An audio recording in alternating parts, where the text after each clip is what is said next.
todas y a todos.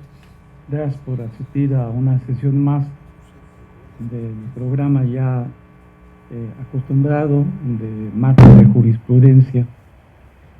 Este programa y ese análisis se realiza con el apoyo de diversas instituciones, como es la Fundación Aguirre Azuela Chávez Jauregui, Tiempo de Derechos, la revista CUFED, la Escuela Federal de Formación Judicial, así como la Academia de Jurisprudencia y Legislación.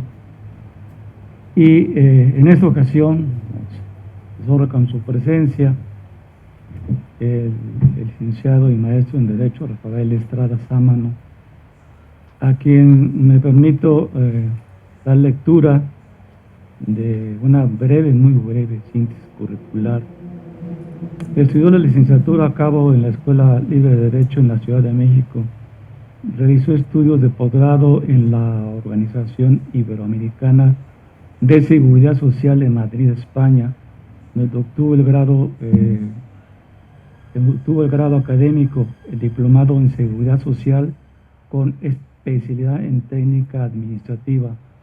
Alcanzó el grado de maestro en Derecho por la Universidad de Columbia en la ciudad de Nueva York. Dentro de sus actividades académicas ha destacado como profesor de diversas asignaturas en diferentes universidades como la Universidad Iberoamericana, el Colegio Superior de Ciencias Jurídicas, el Instituto Tecnológico Autónomo de México, la Universidad Latina de América, la Universidad Panamericana y la Escuela Libre de Derecho, y es autor de numerosos artículos, estudios y conferencias, traducciones, discursos sobre el derecho, la ciencia política y la historia.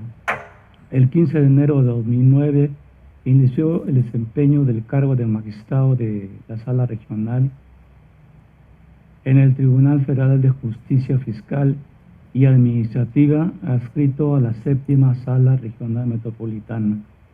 Desde el 1 de enero de 2012 desempeñó el cargo de magistrado de la Sala Superior del Tribunal antes mencionado, ahora denominado Tribunal Federal de Justicia Administrativa. Ha sido miembro activo de la Barra Mexicana y Colegio de Abogados y del Ilustre y Nacional Colegio de Abogados de México. Es miembro del Consejo de Audiencias a favor de lo mejor, Asociación Civil. También contamos con la presencia del magistrado Marco Antonio Cepeda Anaya, quien es licenciado en Derecho por la Universidad Autónoma de Tamaulipas, Facultad de Derecho y Ciencias Sociales de la Ciudad Victoria, doctorando en Derecho pendiente de titulación por la Universidad Panamericana, Campus Ciudad de México. Ingresó al Poder Judicial de la Federación en enero de 1990 con el cargo de oficial judicial del entonces Segundo Tribunal Colegiado del 19º Circuito en Ciudad Victoria, Tamaulipas. Fue actuario judicial y secretario del propio tribunal, secretario del entonces Segundo Tribunal Colegiado del Cuarto Circuito en Monterrey, Nuevo León, secretario técnico A del Consejo de la Judicatura Federal, secretario de Tercia de la Segunda Sala Administrativa de Trabajo de la Suprema Corte de Justicia de la Nación, secretario de Estudio y Cuenta de la Suprema Corte de Justicia de la Nación, secretario de la Sección de Trámite de Controversias Constitucionales y de Acciones de Inconstitucionalidad de la Suprema Corte de Justicia de la Nación. Actualmente es magistrado de circuito adscrito al 8º Tribunal Colegiado de Materia Administrativa del Primer Circuito en la Ciudad de México. Ha sido maestro en materias de amparo contra leyes en el curso básico de formación de preparación de secretario del Poder Judicial de la Federación en el Instituto de la Judicatura Federal Extensión Naucalpan en el Estado de México, expositor en el Diplomado de Juicios Constitucionales en el Instituto Tecnológico Autónomo de México del Estado de México, conferencista y maestro expositor en diversos cursos de diplomados sobre temas de amparo contra leyes, recursos de revisión fiscal, jurisprudencia administrativa, procesos judiciales federales, derechos humanos, controversias constitucionales y acciones de inconstitucionalidad, procedimientos, recursos, ejecución de sentencias y suspensión. Ese es, digamos, el perfil académico y profesional de nuestros expositores, a quien le suplico al público asistente le demos un caloroso aplauso.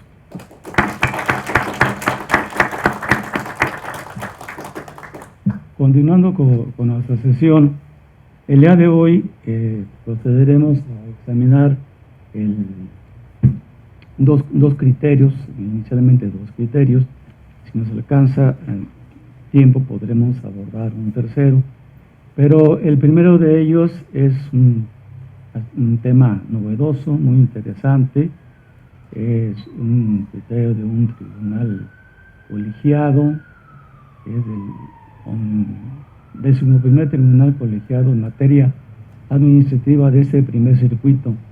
Y a continuación procederé para anunciar el tema.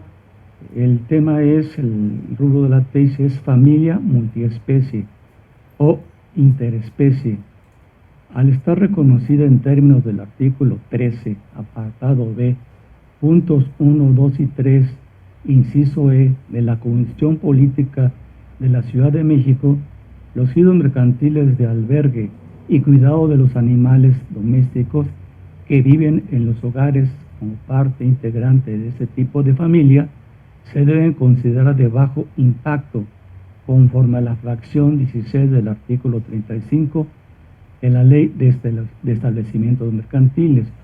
Y la otra tesis que considero también muy interesante es relacionada con el derecho a la consulta, y es una tesis de jurisprudencia de la segunda sala de la Suprema Corte de Justicia de la Nación, y el rubro de esta tesis es derecho humano a la consulta de los pueblos y las comunidades indígenas. Resulta exigible en forma previa a la emisión de las evaluaciones y autorizaciones ambientales atinentes al proyecto u obras que puedan impactar en su entorno o en forma de vida. Hecho lo cual, enseguida cedo la palabra al maestro Rafael Estrada Sámano para que inicie la discusión de la tesis, del primera de las tesis. Muchas gracias, señor magistrado García Guillén.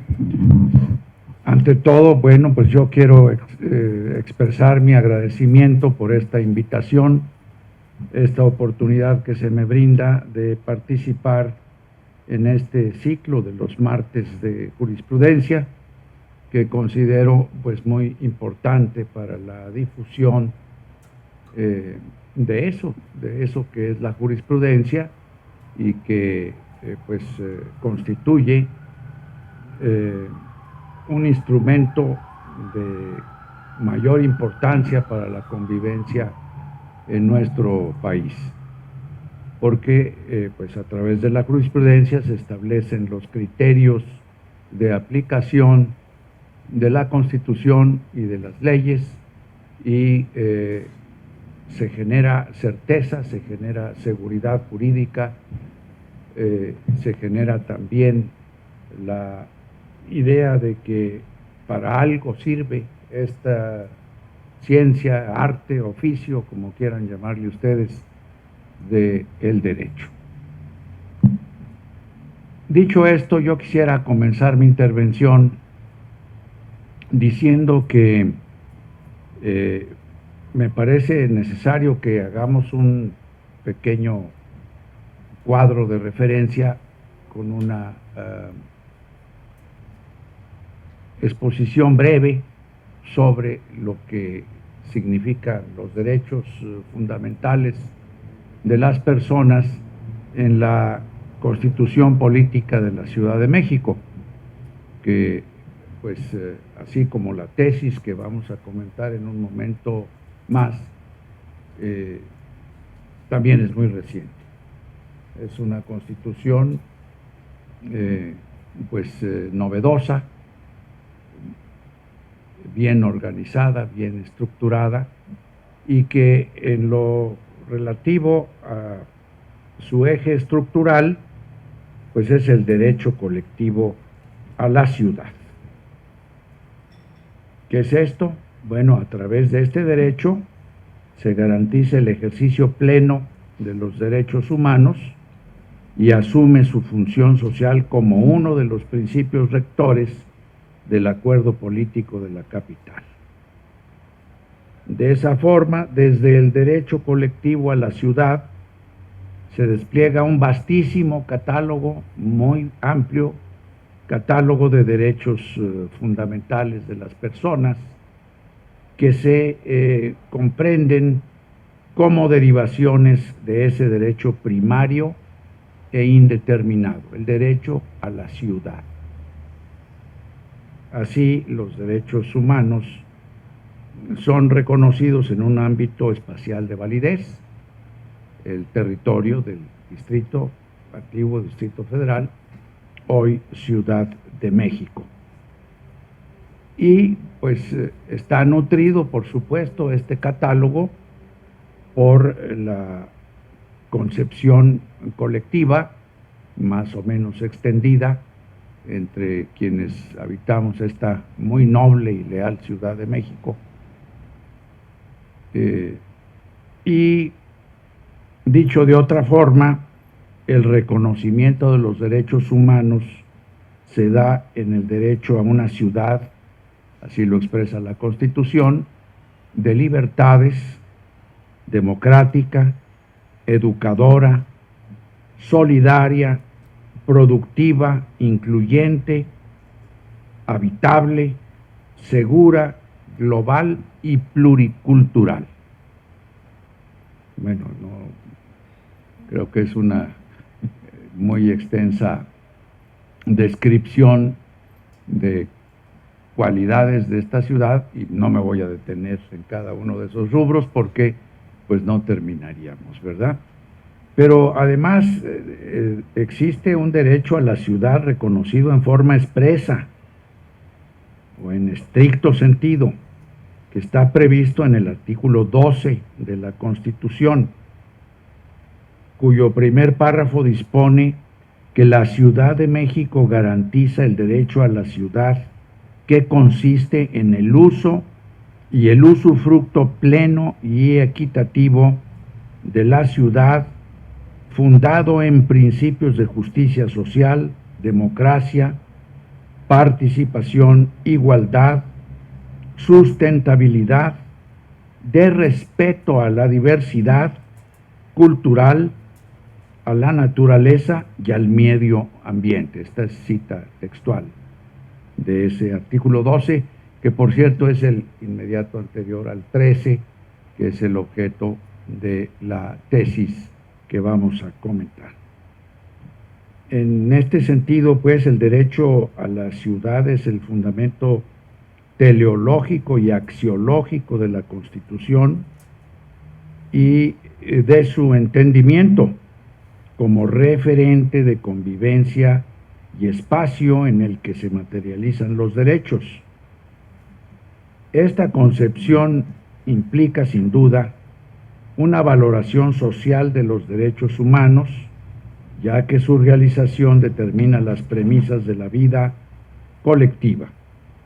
Por ello, aun cuando el apartado relativo a los deberes de las personas de la ciudad, como complemento indispensable al reconocimiento de los derechos, este apartado previsto en el artículo 23 de la Constitución de la ciudad, es, a mi juicio, y a juicio de los comentaristas de esta novedosa ley fundamental, es exiguo e insuficiente, La concepción colectiva que brinda el derecho a la ciudad hace de todos los ciudadanos copartícipes y corresponsables del respeto y cumplimiento efectivo de los derechos.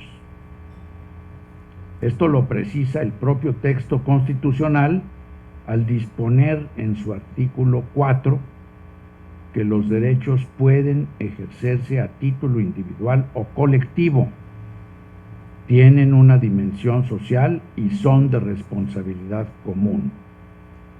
En ello, la Constitución acierta al disponer de manera expresa en el artículo 21 que el ejercicio pleno de los derechos se sustenta en el cumplimiento general de las obligaciones en el marco de la hacienda pública, es decir, reconoce la instrumentalidad presupuestal para el cumplimiento de los derechos, sobre todo de aquellos que tienen un contenido económico, también de los sociales y de los culturales o denominados de libertades positivas.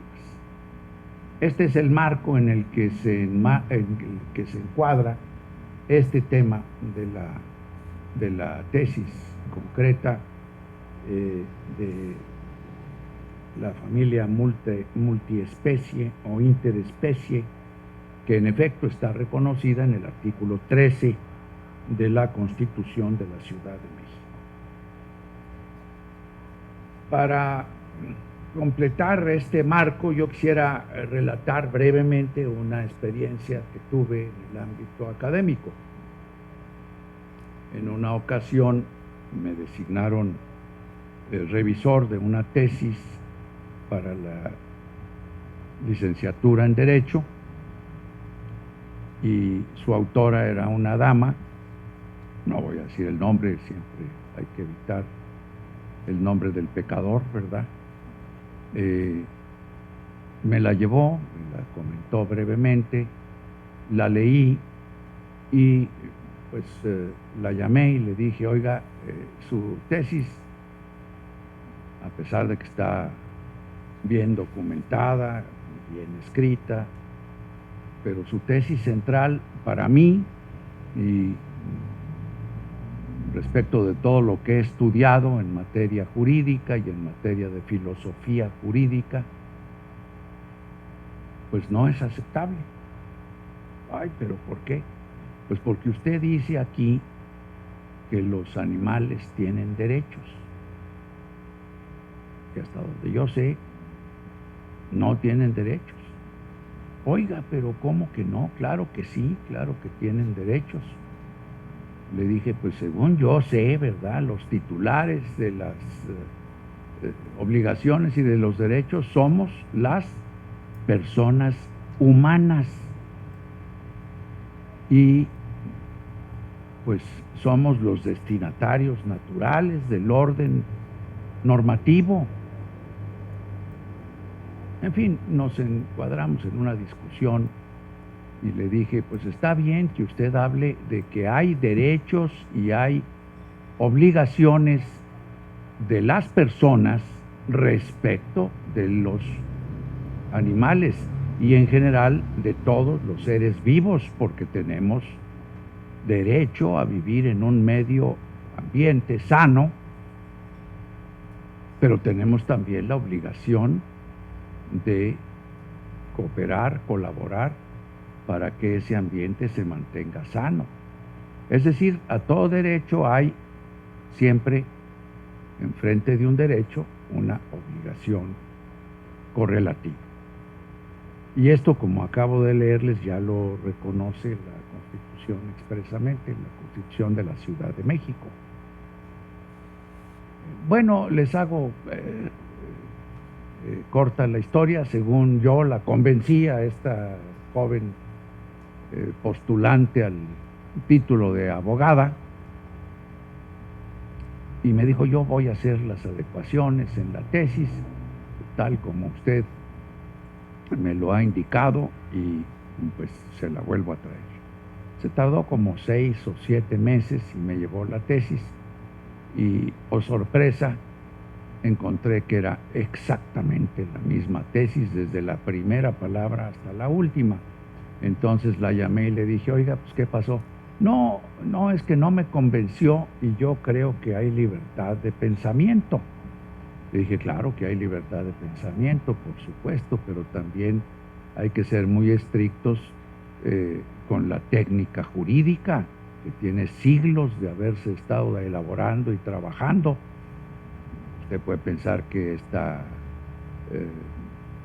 cuestión pues es una tontería de mi parte, de decirle que los titulares de los derechos y de las obligaciones somos las personas y no los animales. No hay ningún animal que pueda equipararse a las personas, porque pues hay una diferencia sustancial, ¿verdad? Las personas somos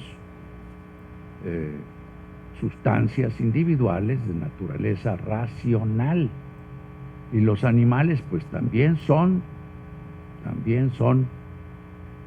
sustancias individuales, pero no tienen la misma naturaleza racional que tenemos los hombres.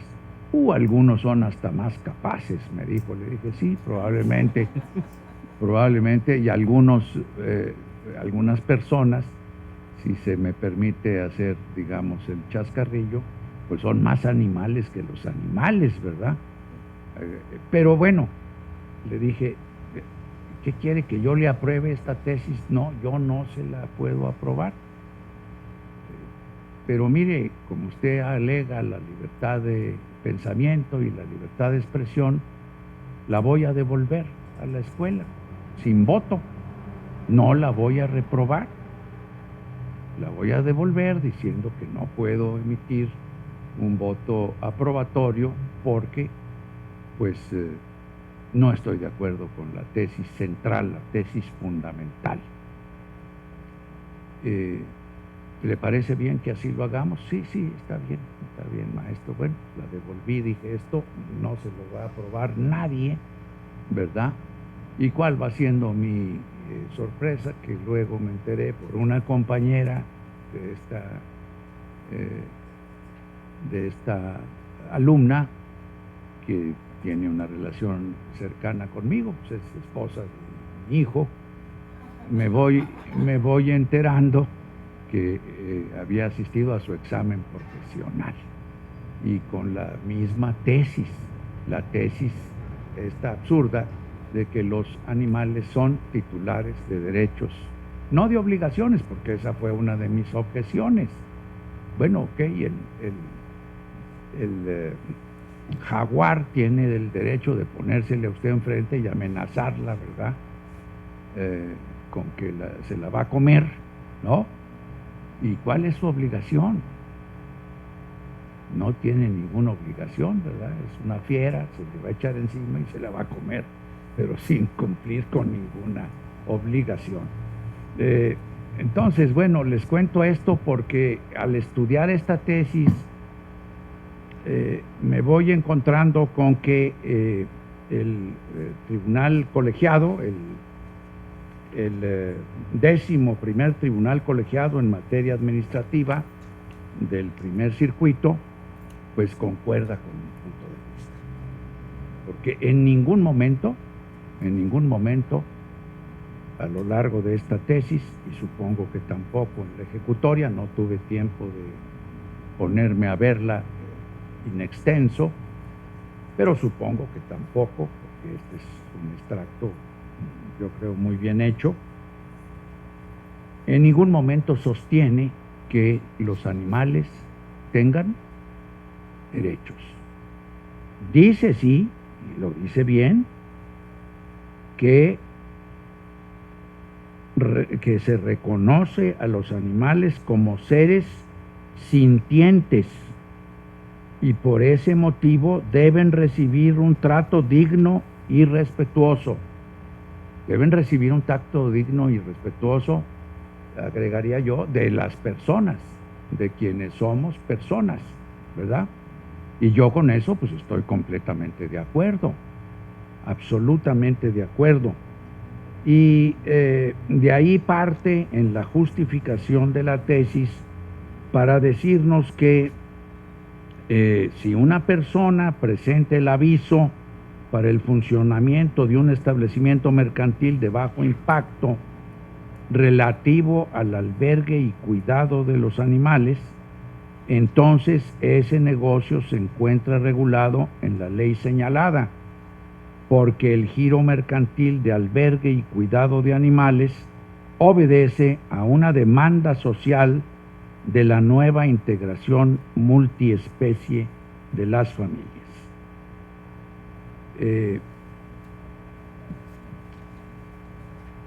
Es que el tema del conflicto que estaba dirimiendo el colegiado, pues era ese, que la autoridad administrativa se había negado a emitir pues la autorización correspondiente derivada del aviso. Decía, es que el aviso no cabe porque ese giro mercantil no está regulado. El colegiado dice, sí está regulado, claro que sí, y ahí justifica la tesis. Y llega a decir que los tribunales colegiados de circuito, como órganos jurisdiccionales en cuestiones de legalidad y constitucionalidad de leyes locales y reglamentos federales y locales, están obligados los tribunales a interpretar las leyes materia de su competencia, tomando en cuenta la evolución de las demandas que tengan las familias y la sociedad. De tal manera que si la Suprema Corte de Justicia de la Nación ha cobijado distintos tipos, formas y composiciones de familia, las enumera, dice, monoparentales, heteroparentales, homoparentales, recompuestas, así como las que derivan del matrimonio, del concubinato o de la sociedad de convivencia, entre otros. Entonces, sigue diciendo la tesis, la evolución que ha tenido la familia lleva a concluir que hay un nuevo tipo de familia que se debe reconocer y que es la familia multiespecie o interespecie, integrada por personas y animales domésticos, quienes ya pasaron de ser considerados por la ley como cosas a concebirse como seres sintientes.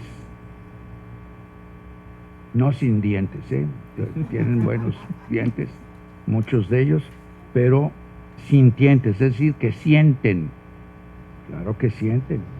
Incluso dichos animales son parte integrante de la familia en la que desempeñan un papel de protección, apoyo, compañía, cariño y cuidado hacia los humanos.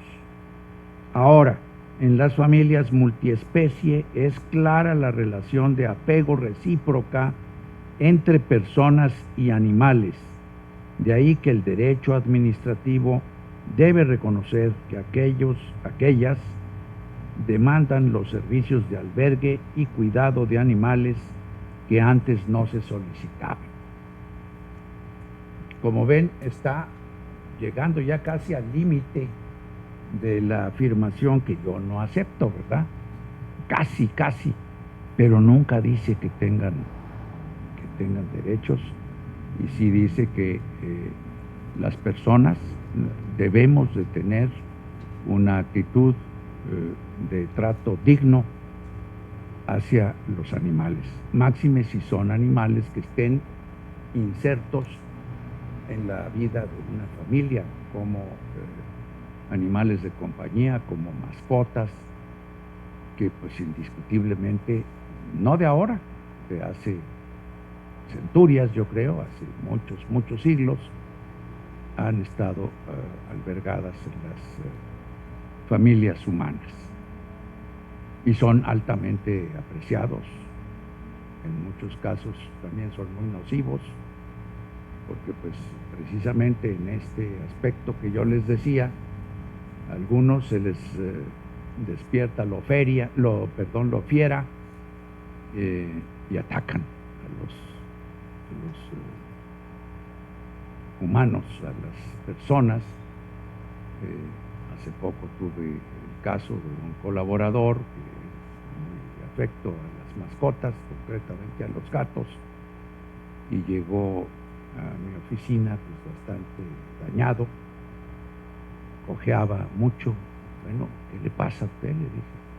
No, pues es que mi gato se me echó encima, y pues me mostró su pierna, y la pantorrilla pues estaba hecha jirones, porque allí se había cebado el gatito, ¿verdad? Como ustedes ven, pues sí concuerdo con la tesis, pero creo que está un poquito ya yendo hacia la consideración de que estos seres vivos que tanto apreciamos tienen derechos, y así lo está empezando a sostener muchísimas personas, y así estamos caminando quizá hacia la negación de aquello de que hemos sido creados, como lo dice el Génesis, para dominar a las especies en la tierra y en el mar. Eso dice el Génesis, ¿verdad? Más o menos. Ahí sí no es cita textual, pero creo que eso es lo que dice. Y si continuamos desarrollando esta teoría, pues vamos a llegar a la realidad del planeta de los simios, aquella película que quizá algunos de ustedes han visto, en la que el actor Charlton Heston pues era ni más ni menos que un esclavo de los simios y de las simias, ¿verdad? O sea, el mundo al revés, el mundo alterado. Pero yo creo que esta tesis está correcta.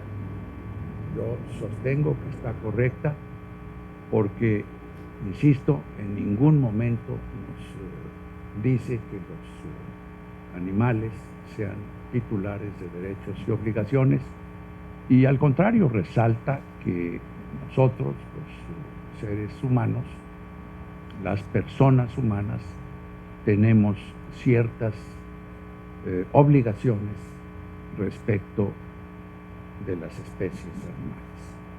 Ese sería mi comentario. Les agradezco mucho su atención. Pues muchas gracias por su comentario. Enseguida cedo el uso de la palabra sobre el mismo tema al magistrado Marco Antonio Cepeda Anaya. Magistrado, tiene usted la palabra.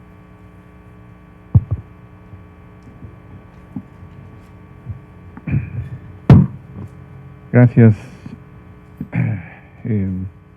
magistrado José Antonio García Guillén, señor magistrado Rafael Estrada. Es un honor para mí estar aquí acompañándolos en esta charla, martes de jurisprudencia, también a la Fundación por la organización de estos eventos. Muchas gracias.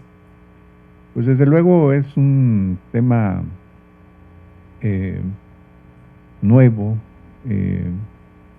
novedoso, y sobre todo, en mi opinión, en la forma en que se utiliza en esta tesis para resolver un tema que más bien yo veo asociado, en principio, a una cuestión de interés jurídico, y para resolver concretamente si un establecimiento o negocio que se dedica propiamente al albergue o cuidado de mascotas como negocio mercantil puede considerarse o no de bajo impacto para efectos de la autorización solicitada, que por lo que entiendo del texto de la tesis fue rechazado por la autoridad administrativa.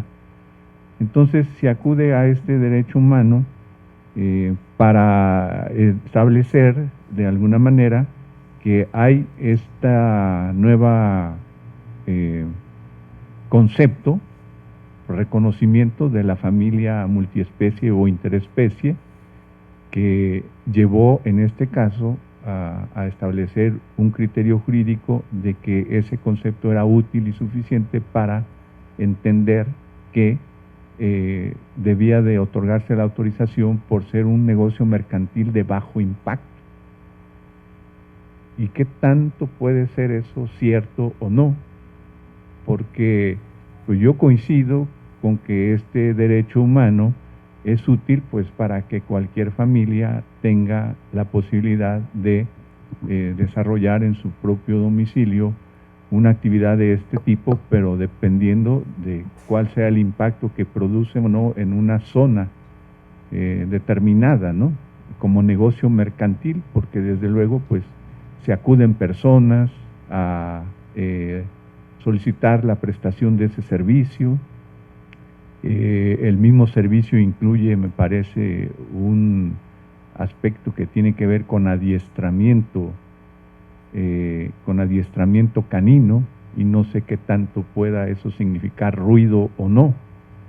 Entonces, visto de esta manera, pues creo que tiene muchas aristas, ¿no? Para llegar a esta conclusión jurídica, como catalogar a esa solicitud de autorización de un establecimiento como de bajo impacto por este derecho humano a la familia multiespecie o interespecie, pues quizás no sea tan exacto o tan válido en otras circunstancias o en otras condiciones, dependiendo del lugar del que estemos hablando, de las dimensiones del mismo, de qué tantos servicios se puedan abonar o no a esa misma actividad, y de qué tanta afluencia pueda tener o no en una determinada calle, por ejemplo, ¿no?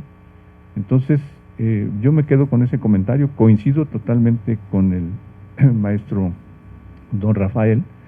Desde luego que para mí, pues, los sujetos de derechos y obligaciones son las personas, seres pensantes, racionales, que tienen la posibilidad de decidir sujetarse o no a determinadas normas de conducta, y no los animales. Más bien, para las personas sería como parte de sus derechos también, tienen obligaciones de lo que tenga que ver con todo el cuidado y el respeto hacia los animales, y en este caso mascotas, que ya son parte de una familia multiespecie, pero hasta ahí nada más. Entonces, pues cada vez vamos viendo nuevas figuras y nuevas ideologías y nuevas formas de pensamiento, que son las que al final de cuentas pues hacen que evolucione el derecho y la necesidad de que el Estado regule determinadas actividades o conductas.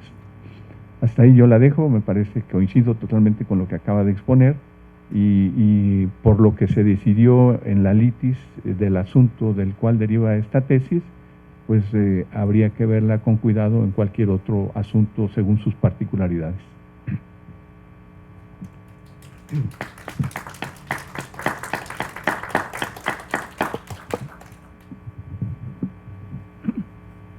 Bueno, digamos, muy interesante las posturas, y creo que esto viene siendo un tema que en mi opinión tiene mucha tela de dónde cortar actualmente, ¿sí? A veces creo yo que los animales, en comparación con el trato que se le da a los seres humanos, a veces tienen más derechos que las mismas personas, ¿no? Y tienen más atención que las mismas personas, ¿no? Entonces es un tema que en el futuro, desde luego, que va a dar origen a que se hagan más estudios y más consideraciones, ¿no?, sobre el problema, ¿no? Porque pues los animalitos ya en lugar de ser una solución, ya están convirtiendo en un problema de carácter social y a veces hasta familiar, ¿no? Hay familias que se disgustan inclusive por la propiedad de un perrito. Dicen, llévate lo que quieras, pero déjame al perrito. Entonces, pues vamos, con esto agotamos el primer tema, y enseguida veríamos el otro, un tema muy interesante, que es un tema también de avanzada, es un tema de mucho interés y que contiene una serie de principios y de premisas de las que deriva el criterio de la segunda sala de la Suprema Corte de Justicia de la Nación. Y ahora, con relación a ese tema, yo le cedo la palabra a Marco Antonio para que nos dé su punto de vista sobre la jurisprudencia de la Suprema Corte.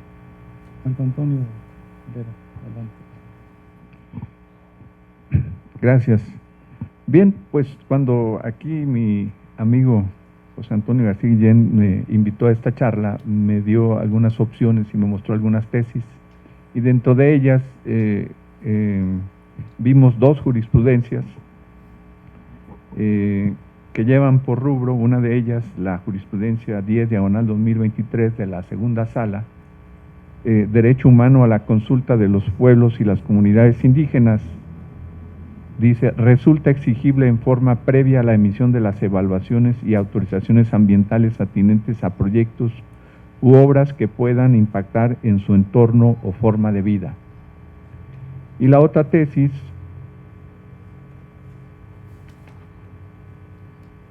también sobre el mismo tema, lleva por rubro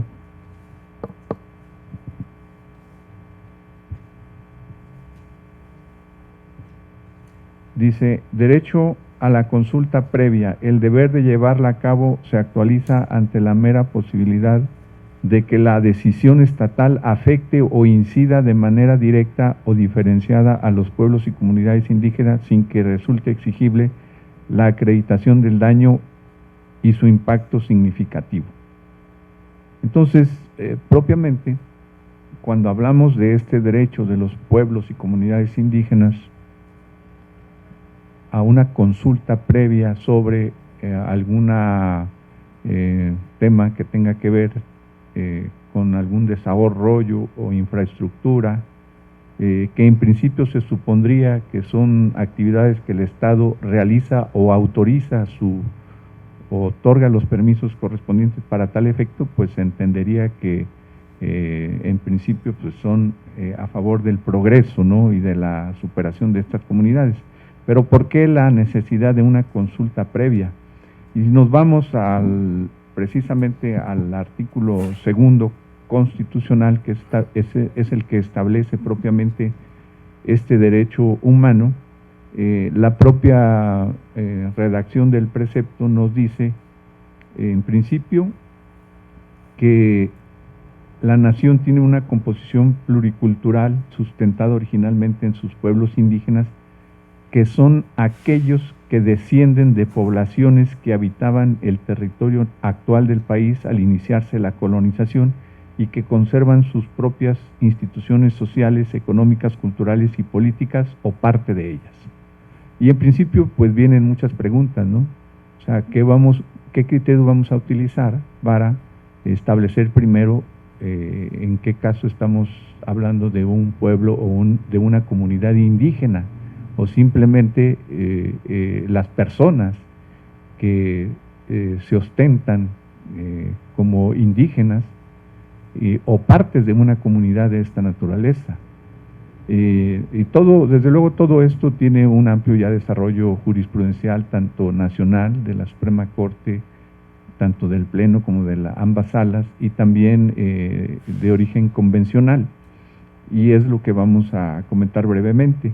El segundo párrafo del artículo 2 constitucional nos dice que la conciencia de su identidad indígena deberá ser criterio fundamental para determinar a quiénes se aplican las disposiciones sobre pueblos indígenas. Ese es un punto importante, la conciencia de su identidad indígena. Entonces, pues recuerdo incluso hace no mucho tiempo por ahí algún asunto en donde presentaron un recurso de queja contra una resolución de un juez de distrito porque desechó una prueba pericial que tenía como propósito determinar si determinados quejosos tenían o no el origen o la condición de indígenas. Y en ese momento yo me pregunté, bueno, ¿qué se tiene que demostrar esto? ¿Por qué? ¿Por qué tendría que ser de esa manera? ¿Quién va a opinar o a decidir? ¿Es necesario o no que hablen determinada dialecto o lengua indígena? Pues no. ¿O es necesario que viva y radique en una comunidad de este tipo catalogada como tal para tener esa condición para los efectos de la protección de derechos humanos que otorga tanto en lo individual como de manera colectiva o parte de ese grupo, de esa colectividad? Y esto es lo que ya ha desarrollado ampliamente la jurisprudencia de la Suprema Corte de Justicia. Luego nos dice el tercer párrafo, son comunidades integrantes de un pueblo indígena aquellas que formen una unidad social, económica y cultural asentadas en un territorio y que reconocen autoridades propias de acuerdo con sus usos y costumbres. Pues no necesariamente tenemos en el país, digo, infinidad de pueblos o localidades en donde ya no tienen propiamente un régimen propio de costumbres o de tradiciones, o simplemente puede llegar a suceder de que aún no teniendo actualmente esas condiciones o esos requisitos, simplemente por ser comunidades descendientes o de los habitantes del territorio, como lo dice el propio precepto, comunidades originarias, creo que así se le llama, incluso hay organizaciones que así lo catalogan como pueblos originarios, aunque no necesariamente tengan exclusivamente un régimen de ese tipo. Un régimen, es decir, administrativo o de gobierno, o que se rijan por sus usos y costumbres. Desde luego hay muchísimos que sí lo tienen, pero no es algo exclusivo para llegar a entender que se trata de una comunidad indígena. Dice el siguiente párrafo, el derecho de los pueblos indígenas a la libre determinación se ejercerá en un marco constitucional de autonomía que asegure la unidad nacional.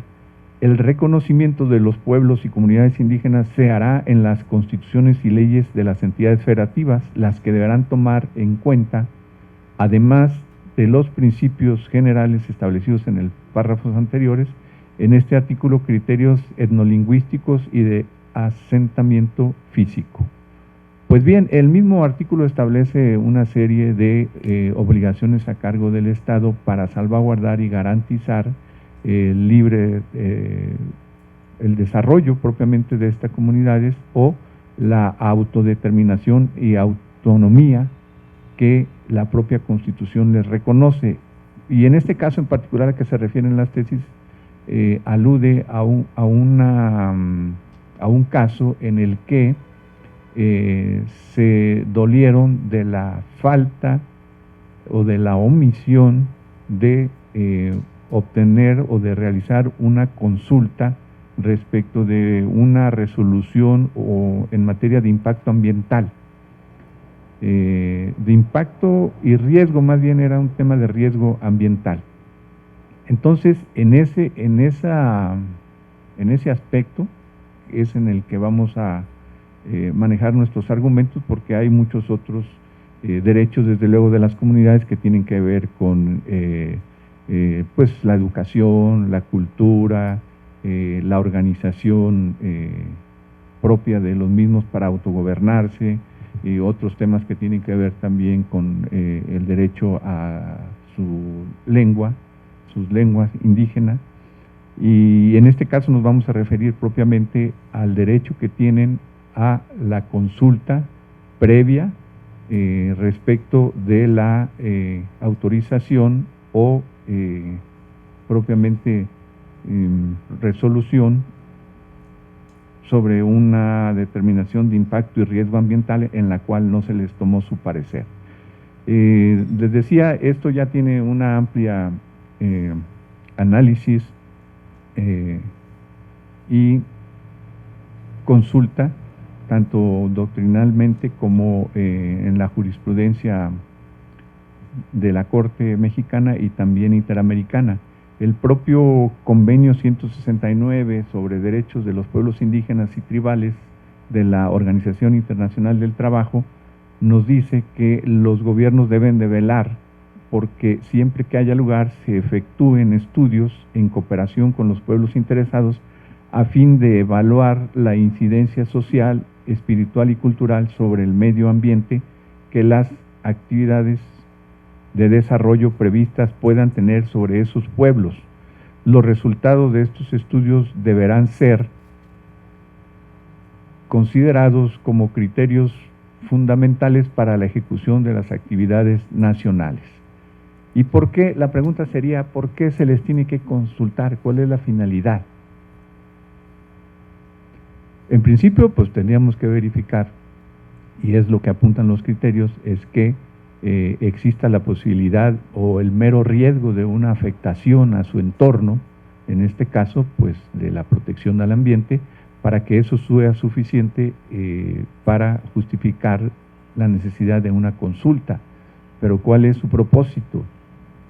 ¿O simplemente van a emitir su opinión o necesariamente tienen que dar su autorización? Porque todo parece indicar que la consulta es para ver si están de acuerdo en un proyecto que muchas veces pues tiene finalidades de orden público y que el propio Estado autoriza bajo esa premisa.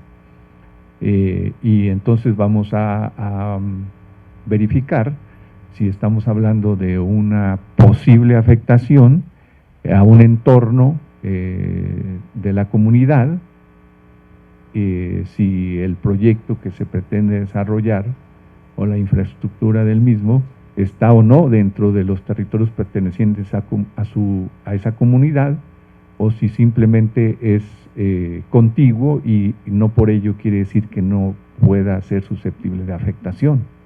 Entonces, partiendo de estas premisas, la Suprema Corte también, la Corte Interamericana ha emitido jurisprudencia en cuanto a la obligación de consultar a las comunidades y pueblos indígenas, nos dice uno de ellos, sobre toda medida administrativa o legislativa, y esto también está propiamente en el artículo 2 constitucional, dice que afecte a sus derechos reconocidos en la normatividad interna e internacional, así como la obligación de asegurar los derechos de los pueblos indígenas a la participación en las decisiones de los asuntos que conciernan a sus intereses.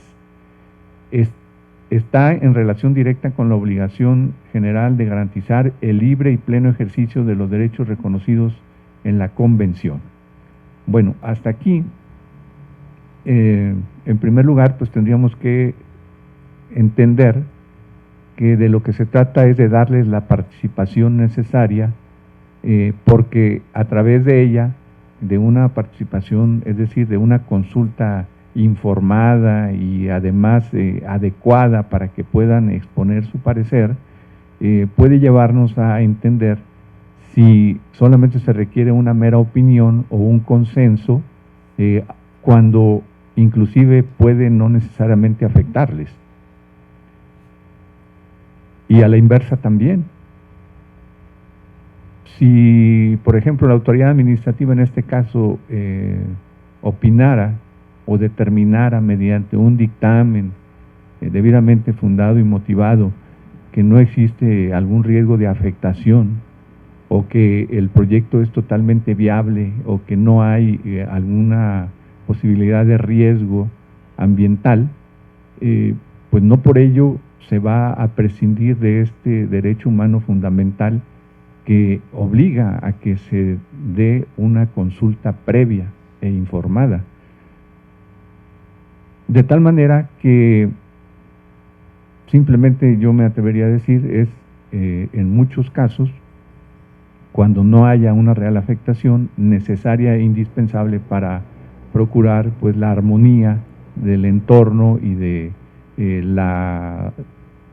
que sea de común acuerdo los beneficios que inclusive puedan tener cualquier obra o proyecto de desarrollo que previsiblemente pueda afectarles. Pero bien, veamos entonces qué es lo que ha dicho la Suprema Corte en relación con estos aspectos torales, creo yo. Nos dice, en principio, son precedentes del alto tribunal, que la autoadscripción constituye el criterio fundamental y suficiente para determinar quiénes deben ser considerados integrantes de pueblos o comunidades indígenas. Sostener lo contrario, es decir, que las personas indígenas deban de estar obligadas a acreditar dicha condición, constituiría una grave violación a la libre determinación de los grupos indígenas y sus integrantes.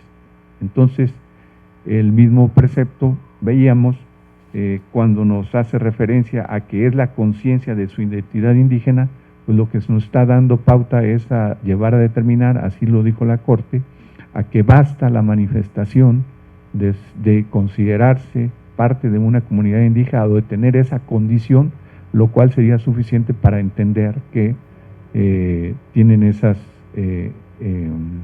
están en ese supuesto de la norma para efectos del reconocimiento de todos los derechos que puedan tener, ya sea en lo individual y que tienen que ver desde el derecho a un traductor, como en lo colectivo, es decir, como comunidad, también pues es suficiente la manifestación que se haga al respecto para considerar que son realmente parte de una comunidad indígena. Hasta ahí, este es uno de los aspectos relevantes que yo logré advertir en estas jurisprudencias. Otro aspecto que nos dice el alto tribunal, que es derecho y responsabilidad de los pueblos y personas indígenas definir su pertenencia a estas colectividades. Tan es así que el propio artículo 2 es el que establece que la conciencia de su identidad indígena debe ser el criterio fundamental para determinar a quienes se aplican las disposiciones sobre pueblos y comunidades indígenas. Y en ese mismo aspecto existen normas convencionales y constitucionales que tutelan también, por otro lado, el interés difuso. ¿Por qué? Porque para considerar que es suficiente y que pueden acudir en defensa de sus derechos fundamentales, en este caso a una consulta previa respecto de algún proyecto que se pretende ejecutar, basta y es suficiente que exista el riesgo. No tendrían ellos que demostrar la existencia real de algún riesgo, sino simplemente verificar esa posibilidad, es decir, que sea real, que no sea hipotética, y a partir de ahí también tendríamos como conclusión que llegar a la demostración del interés legítimo para impugnar este tipo de omisiones, propiamente pues bajo la premisa de que son parte de estas comunidades indígenas en principio, y de que es posible cualquier afectación, y aun cuando no existiera, ya sería parte del tema de la consulta, escucharlos para ver si existe o no alguna posibilidad de riesgo, o si más bien pueden ser beneficiados a través de estos proyectos, y ese beneficio por sí mismo, en caso de que sea real y objetivo, no necesariamente implica o lleva a considerar que aún estando debidamente documentado, sea un argumento válido para decir que no es necesaria la consulta previa. Entonces, es tanto para aquellos casos en donde exista riesgo de afectación, como en aquellos casos en donde inclusive algún proyecto de esta naturaleza sea en su propio beneficio. Otro aspecto importante que emana de estas jurisprudencias es que cualquier decisión administrativa que pueda afectar jurídicamente los derechos o intereses de los pueblos indígenas, con independencia de su viabilidad ambiental, económica, política o social, debe estar basada en un proceso de participación plena con estas comunidades.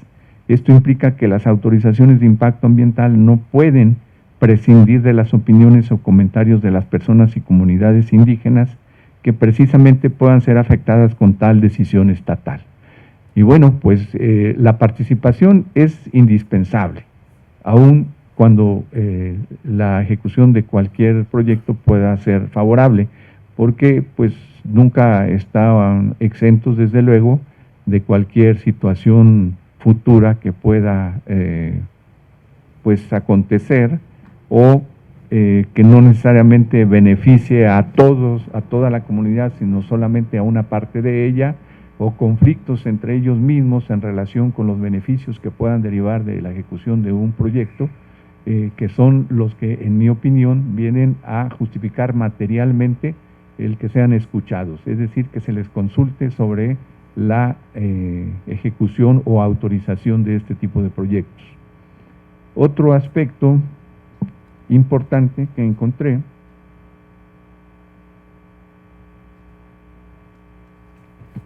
en relación con incluso criterios o jurisprudencia convencional, dice que el protocolo de actuación para quienes imparten justicia en casos que se involucren derechos de personas, comunidades y pueblos indígenas de esta Corte reconoce que el derecho de consulta previa a los pueblos indígenas abarca no solamente el uso de los recursos naturales, sino cualquier medida que pueda afectar directamente a estas comunidades. Entonces, no nos vamos a reducir al campo del tema ambiental o al derecho a un medio ambiente sano, sino cualquier medida que se pueda adoptar en esas comunidades.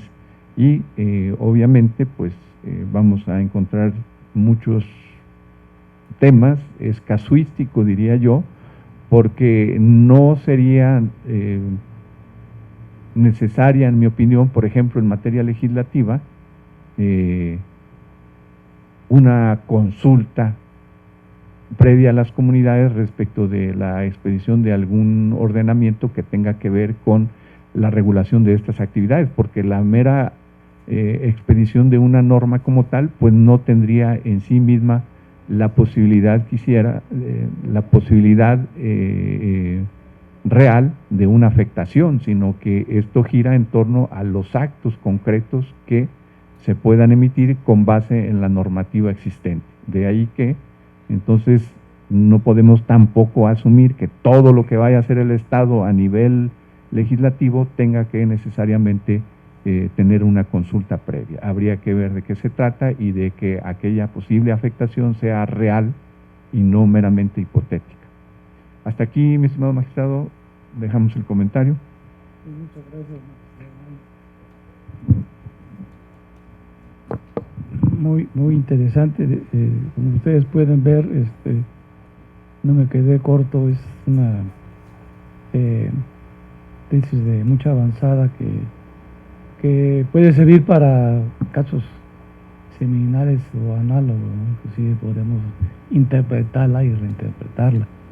Magistrado, maestro, esperamos su comentario. Muchas gracias. Bueno, creo que tocó los temas más importantes relacionados con este asunto.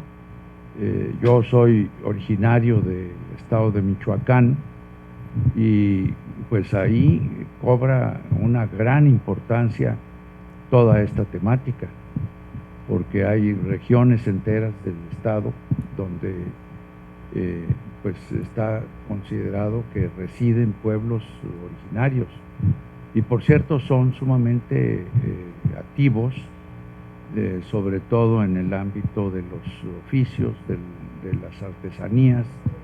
Recibieron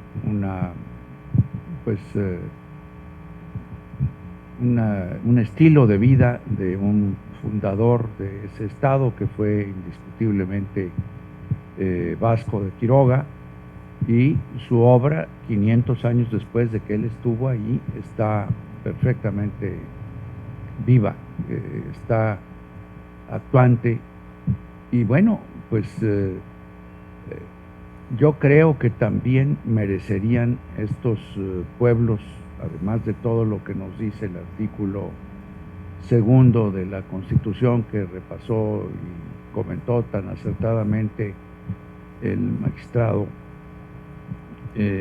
merecerían protección respecto de algo muy actual, que es la actividad verdaderamente diseminada en muchas partes del territorio nacional del crimen organizado. Y creo que en todos estos precedentes que usted ha mencionado, magistrado, no se menciona ese asunto, y estos pueblos están siendo, en algunos casos que me ha tocado conocer, asediados, verdaderamente asediados por el crimen organizado. Creo que estas herramientas que tenemos en la legislación mexicana y en la Constitución podrían emplearse en ese sentido, y la aplicación de estos criterios para ese aspecto vendría más que en orden y más que bien. Ese sería mi comentario. Gracias. Gracias, maestro Sámano. Bueno, ahora sobre los temas abriremos una etapa de preguntas, si tienen por ahí alguna opinión sobre el primer tema, que desde luego ya lo planteé, es un tema muy interesante, es un tema actual, es una forma de vida que se ha venido transformando con la incorporación a la familia de los animalitos, ¿no? Y también sobre el otro tema que fue brillantemente expuesto por los ponentes, definido muy bien por el magistrado Cepeda, que desglosó, expurgó, revisó de manera muy atinada la jurisprudencia de la Corte, definiendo los sujetos que podrían ser atendidos por la aplicación de esta jurisprudencia, en lo que son los sujetos indígenas, y además la forma pues de aplicar, ¿no?, ese derecho de audiencia para este tipo de los pueblos indígenas. Entonces abro la etapa de preguntas para el público que nos acompaña. A ver, por favor, César.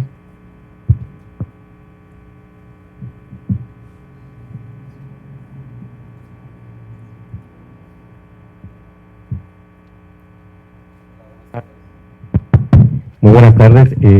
Bueno, antes que nada quisiera darles gracias a los tres magistrados y a nuestro público que está aquí también por estar presentes aquí en un día que ha sido muy complicado para el Poder Judicial de la Federación.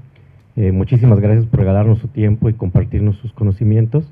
Eso habla muy bien del compromiso que tienen ustedes y el compromiso desinteresado con la sociedad y con crear y ser partícipes de una sociedad educada e informada. Muchísimas gracias a ambos, que seguro que hay servidores públicos también, entonces muchísimas gracias. En cuanto a los temas, sí tengo una pregunta respecto de cada uno de los temas. La tesis de la familia multiespecie viene me parece a mí, de una muy buena intención y de una manera muy creativa de tratar de proteger un albergue que de otra manera no lo hubiera podido proteger la justicia federal. Me parece que esa es la intención.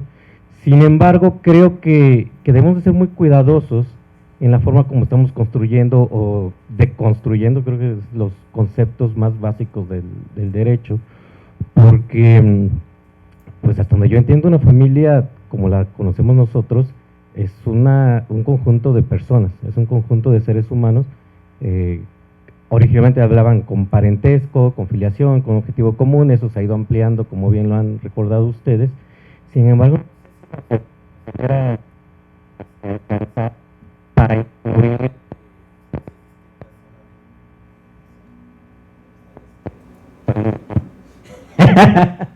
si debiera incluir especies distintas al ser humano, porque, pues digo, si empezamos a considerar familia a otros seres vivos, ¿dónde está el límite o dónde están los criterios para considerar cuáles sí y cuáles no? Están enumerando ahí protección, afecto, recíproco incluso, pues parece que a lo mejor estaban pensando en los perritos, pero no en los gatos, o qué pasa con los ratoncitos que también tiene la gente, o las tarántulas, o los pececitos. También ellos son parte de la familia multiespecie, o solo los perros.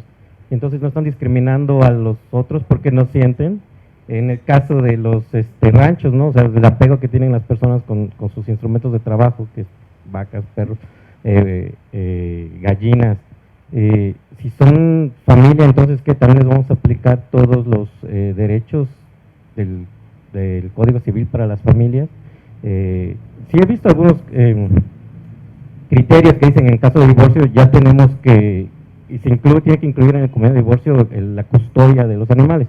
Esa parte la entiendo, pues es como parte de cualquier parte del patrimonio conjunto, ¿no? Que se tiene que separar, pero no sé si sea realmente como alcance para considerarlos familia. ¿No creen ustedes que más bien deberíamos reconocer la buena intención de este criterio, pero dejarlo ahí y no tratar de expandir un concepto que debiera, me parece a mí, mantenerse apegado a la realidad de que las familias solamente se componen por seres humanos? Porque si no, pues vamos a meternos en problemas. Los animales tienen que ser adoptados. Cuando nos vamos de vacaciones y los dejamos es abandono. No sé, ¿no? Empieza a complicarse más si dejamos que este tipo de conceptos avancen, en mi punto de vista. Y por el otro lado, en el caso de las comunidades, de los pueblos originarios, pues un poco en el mismo sentido, yo les quería preguntar, si por ejemplo, hasta yo entiendo pasa que una persona se asume como miembro de un pueblo originario para considerarlo como tal. Entonces, por ejemplo, los vecinos de Coyoacán podríamos juntarnos y asumirnos como un pueblo originario y entonces pedir que se nos consulte sobre los parquímetros. ¿Alcanzaría para un tema así, los parquímetros en el centro de Coyoacán, nos alcanzaría para defendernos un tema así a través de la consulta como pueblo originario? ¿O si debe de haber cierto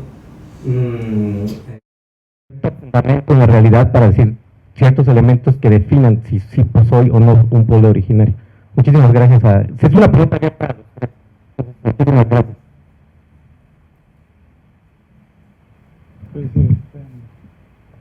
Yo cedo la palabra a los ponentes. A don Rafa por su tema. Pero Rafa no dijo. Sí, yo creo que en mi intervención, estimado César, señalé ese riesgo, ¿verdad?, de considerar a los animales como centros de imputación de derechos y obligaciones, es decir, como personas, y abandonar el criterio tradicional de nuestro derecho, y creo que del derecho de todos los pueblos, ahora sí que de todas las naciones, la Declaración Universal de los Derechos del Hombre de la Organización de las Naciones Unidas no dice nada, se los puedo asegurar, acerca de los animales, del derecho de los animales, tema que discutí con esta alumna que me presentó aquella tesis que recordaba hace un rato. Pero sí hay unas resoluciones de algunos de los consejos o suborganismos de la Organización de las Naciones Humanas, de las Naciones Unidas, que nos llevan a esa conclusión a la que llegaba esta joven. Tan es así que ella me decía, bueno, pero si usted está en el medioevo, maestro, pues si ya mire usted, aquí está la resolución no sé cuántos del Consejo, no sé qué, de la ONU. Y le decía yo, bueno, pues sí, pero yo la desafío a que me diga si en la Declaración Universal de los Derechos del Hombre, que por cierto es tan vieja como yo, porque es del mismo año que yo, encuentra usted algo. Y yo ya la revisé y no hay nada. Esto tiene muchísimo que ver con lo que señalaba César, la familia, cómo se integra. Yo concuerdo contigo en que se integra, pues primariamente por personas humanas, pero forman parte también de la familia los elementos patrimoniales, así como la persona tiene varios atributos, el nombre, el domicilio, la fama, etcétera, pues también el patrimonio, ¿no? Y tan es así que pues todos sabemos que existe el derecho de las herencias, ¿no? El derecho hereditario. ¿Por qué? Pues porque el patrimonio forma parte de una familia, ¿no? Y por cierto, hay casos interesantísimos, ¿verdad? De testamentos otorgados en favor de animales, en favor de... ¿Es válido o no es válido? Por ejemplo, constituir un fideicomiso con parte de mi patrimonio para que, en ausencia mía, los animales que yo tenga y sus descendientes, porque así conocí uno, los hijos de estos animales sobrevivan dignamente. ¿Si se vale o no se vale? Pues yo creo que sí se vale, porque no se estaba diciendo ahí que yo estoy legando tales o cuales bienes a estos animales, sino que estoy proveyendo los medios a través de un medio que es jurídicamente muy aceptable, la afectación de una porción del patrimonio para un fin lícito y determinado, que eso es el fideicomiso. Pues a ver, dime que no se puede. Yo creo que sí se puede, ¿verdad?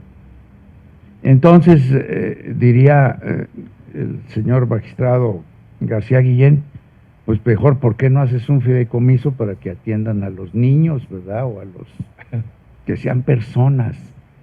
Hace rato dijo algo que me impresionó y que pues ciertamente está en el terreno de la discusión y del análisis. Hay animales que son mejor tratados que los humanos, que las personas humanas. Y la verdad, pues yo creo que eso es una subversión de valores, ¿no? Lo que busca el derecho y el Estado, pues es el bien común, pero el bien común de las personas, no de las especies, ¿verdad? Yo es lo que podría comentar sobre tu interesante pregunta.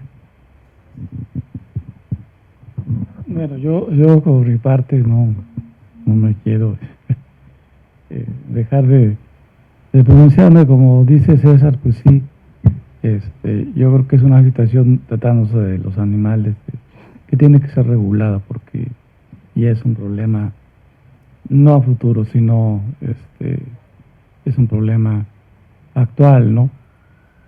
Y pues yo creo que a veces un animalito lo trata uno mejor que una persona, ¿no? Está el otro tema también, ¿no?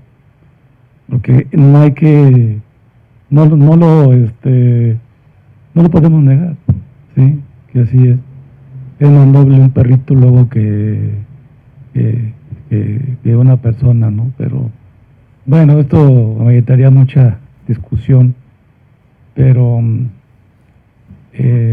por eso les deseo la palabra. Aquí está. Gracias. Sí, pues es una pregunta bastante interesante, César, porque estamos en esta gran ciudad, dentro de la cual pues hay lugares,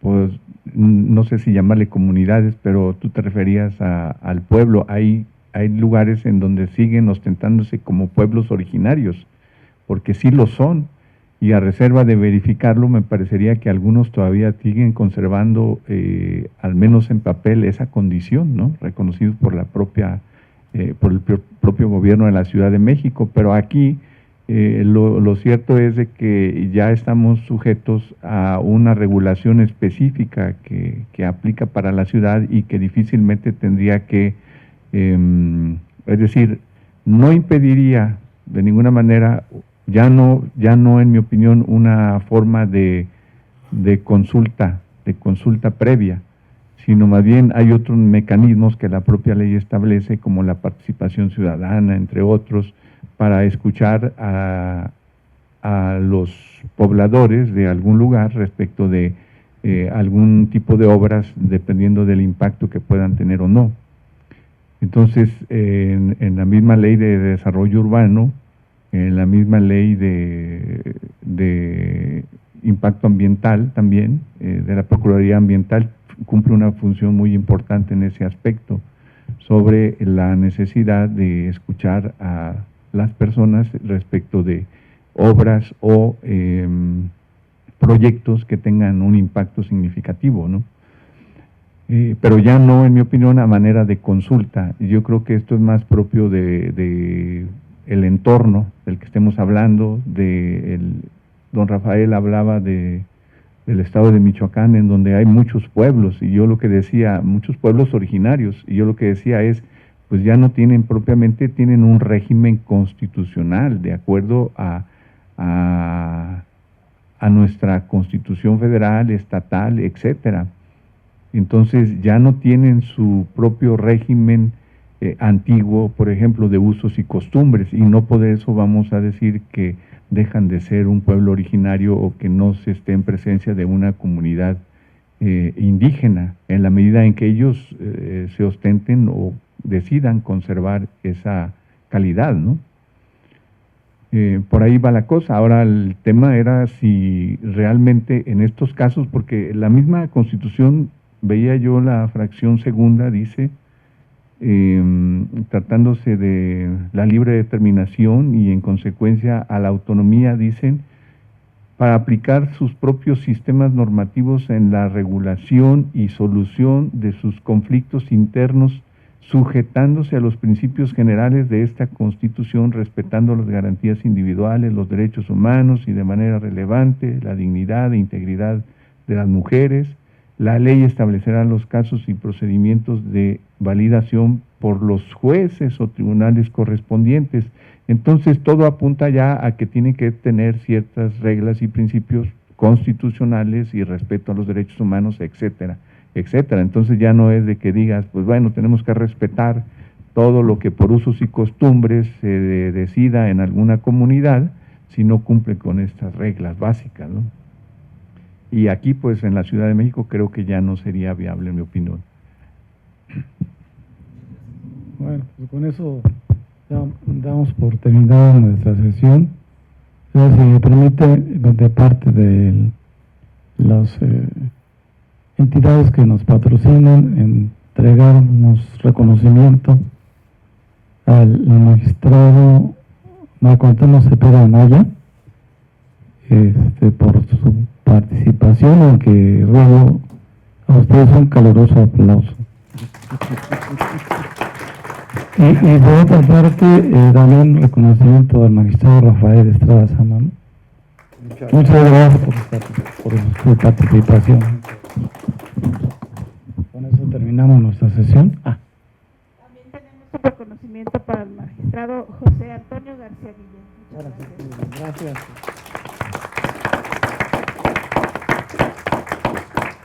Muy buenas tardes. Sí, claro. Con la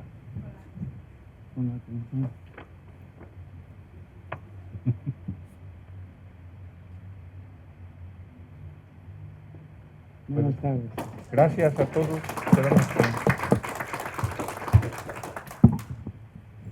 Esperamos que hayan quedado más inquietudes que respuestas.